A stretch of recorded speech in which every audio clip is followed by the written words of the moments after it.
One of the things that we do every week is we spend some time with the scriptures for the weekend that's coming up. Normally on Monday I'll send out the readings and send out a couple of resources, and then on Wednesday afternoon those who want to come together with the priest and we will just talk and reflect about them. A little Bible study and some scripture sharing. And one of the things I personally try to do always, sometimes better than others, but I always try to ask the Lord, what is it that you want shared this weekend? What is it that you want the folks to receive from the scriptures that the church gives us this weekend? And as we were talking about these particular scriptures, the first reading from the book of the prophet Jeremiah struck me simply because Jeremiah, among all of the prophets, is one who suffered greatly for the Lord.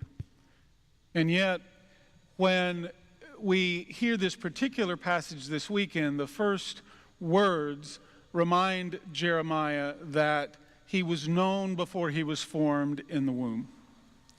And that same message is really given to each and every one of us. God's love, God's immense love, begins before we are ever formed in the wombs of our mothers.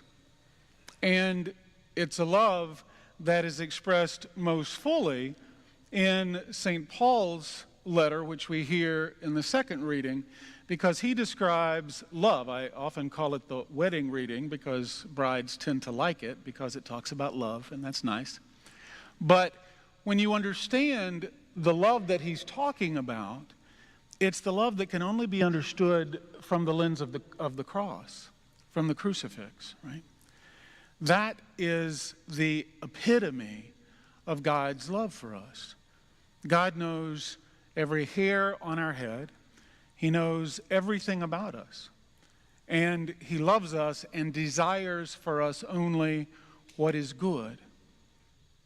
And he so desires to proclaim that truth that he willingly, as we see in the gospel, he willingly faced rejection by his own people that he grew up among, because he knew that he had to do his Father's will. And that infinite truth, the truth about the reality of God's love from even before we're formed in the womb of our mothers, is absolutely essential. And it's a message, sadly, that our society tends to forget, especially certain sectors of our society. And so I thought it good this weekend, and all of the priests have done the same, each in his own way, to really talk about some of the things going on in our country and reflect a bit about how it is that we, who claim the name of Christ, who claim the name Christian, how we are called to respond to that. Because I often remember over the years from time to time thinking, well, things probably can't get much worse than this. And time and again, I've been proven wrong. We had a number of young people and folks from the parish go up to Washington for the March for Life, as we do every year. This past January 22nd was the actual anniversary, the 46th anniversary of the implementation of the Supreme Court's decision, Roe versus Wade. And on that very day, on that very anniversary, New York passed a law signed by Governor Cuomo that allows abortion to occur in the third trimester after 24 weeks. Now, to be fair, those who promoted that simply said it made things easier for those who were in difficult situations so they wouldn't have to leave the state to go somewhere else in order to obtain that which they were seeking. And they will argue that because, again, some of the folks who have reacted to this decision point out that the way the law is written, a termination could occur, an abortion could occur up to and including the day of birth. Now, along the same lines, in Virginia, a law was presented in committee, never made it out of committee, thankfully, but promoting the same thing, to allow abortion in these late term, these late weeks, right, the third trimester. And sadly, the governor of that state seemed to argue, and he's backpedaled a little bit, seemed to argue for the killing of a child born after a failed abortion and allowing the mother and doctor then to decide what should be done, whether to do something to save the child or to simply let the child die. While no one called for his resignation over those particular remarks, multiple calls have arisen for his resignation because of an apparent racist photo that showed up from a medical school yearbook. Now, racism, obviously, is a serious matter, but let's be clear, it's not as serious as infanticide. I bring this up simply to illustrate and to point out that the moral compass of our culture has gone so far off course that we are losing our humanity, our basic humanity, our understanding of who we are as creatures of God, that God is the author of life, and we, in our arrogance and our pride, are calling the right over life to ourselves. Through the prophet Jeremiah, God reminds us that he knew us before he formed us in the womb. We believe that every human life is precious from the moment of conception to the moment of natural death. But we see over and over again attacks on this fundamental human right. Now, there's no doubt, Lord knows, over the years I've dealt with situations that at times women find themselves in very difficult situations.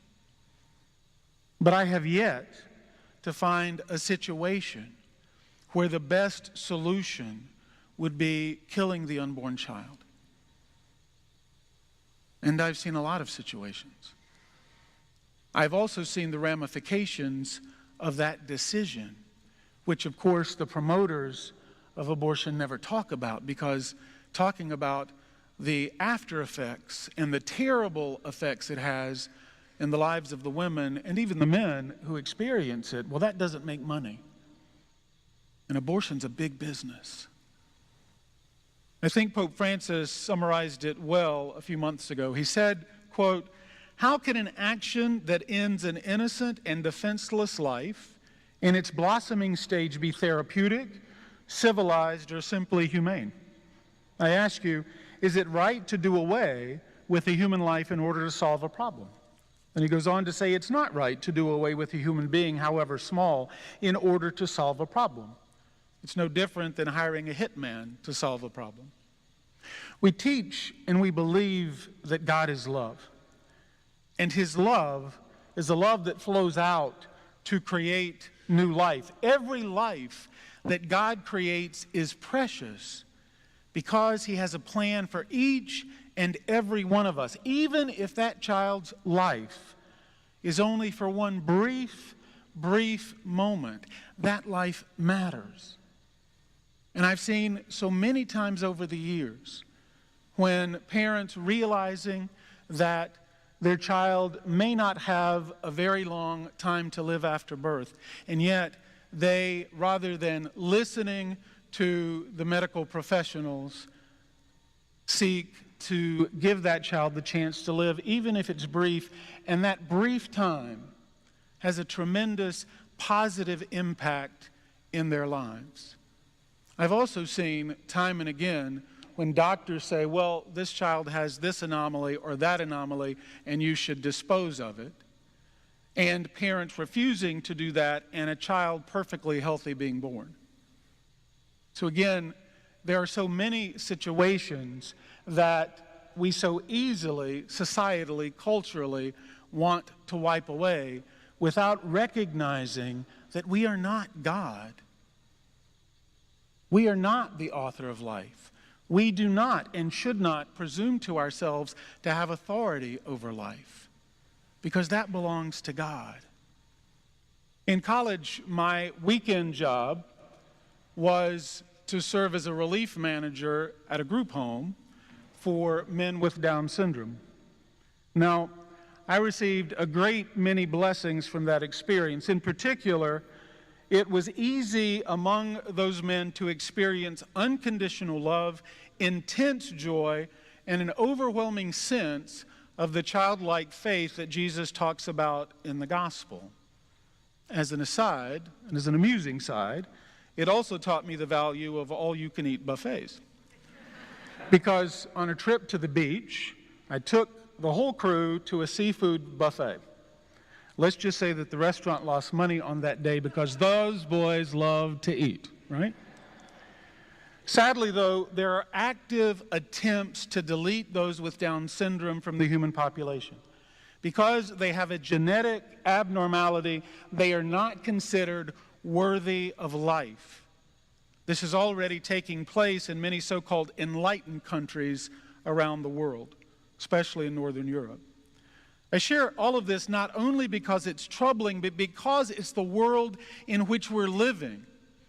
It's the world that we are a part of. It's the nation that we are a part of. We see moral decay all around us, and the world calls it normal and tolerant and necessary for progress. Whether it's exalting gender dysphoria as the new normal or promoting partial birth abortion, we are not far from the moral malaise that ancient Rome had fallen into prior to its fall and destruction. And the truth is, it will not change unless we strive to change it. Today in the gospel, Jesus proclaims truth in Nazareth, and they try to kill him for it. It did not, however, stop him from doing the Father's will and proclaiming the Father's message. We too are called to proclaim the truth. We are called to be bearers of light to a world that is often shrouded in darkness. It's not enough for the church to teach us that abortion is wrong. It's not enough for us to nod when we hear a pro-life message or to shake our heads in disgust when we hear a pro-abortion lobbyist. It's incumbent to imitate Christ, who preaches in his own backyard, in his own community. Yes, we may be rejected. Yes, we may anger those who oppose us, but the teaching of Christ and the protection of the unborn will not come about by prayer alone. And sadly, it won't come about either by simply following the lead of many bishops. Christ presented the truth by being present as the truth in the synagogue. And we have to do the same thing by being active in our local pro-life ministries. We have to show up. We have to be a peaceful witness of love and a living testimony of the worth and the value of every human life. We have to stop deluding ourselves that we have to weigh all the issues when we consider these things and when we vote. There is one issue that takes priority over all the others, and that's the eradication of abortion in our land and the valuing of every human life. What's the point of any other issue that will provide security and flourishing to the next generation if we are allowing the next generation to be snuffed out in the womb? Before I formed you in the womb, I knew you. Before you were born, I dedicated you. A prophet to the nations, I appointed you. The Lord has given us all one thing in common, and that commonality is life. And so we're called to go out and be prophets for life in our nation for those who cannot speak for themselves. And if we fail to do that, then God save us, because we will be allowing the destruction of our society, the destruction of our culture, and the destruction of our basic humanity. In the name of the Father, and of the Son, and of the Holy Spirit.